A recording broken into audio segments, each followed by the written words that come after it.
श्री सद्गुरु साईनाथाय नमः। वो कहता है सबका मालिक एक, वो कहता है सबका मालिक एक, वो कहता है दूसरों के पहले खुद के अंदर झांक। क्या सूर्य कहना?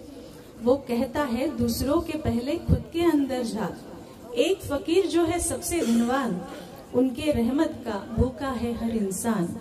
संपूर्ण जग त्यांना साईबाबा म्हणून ओळखतं, त्यांच्या पायी नतमस्तक होतं, ज्यांच्या प्रत्येक गोष्टीमध्ये एक आगळी वेगळी शिकवण आहे आणि जी शिकवण त्यांच्या भक्तांना सतत समृद्ध करते। अशीच एक भक्त साईबाबाचं भक्तिगीत घेऊन येत आहे।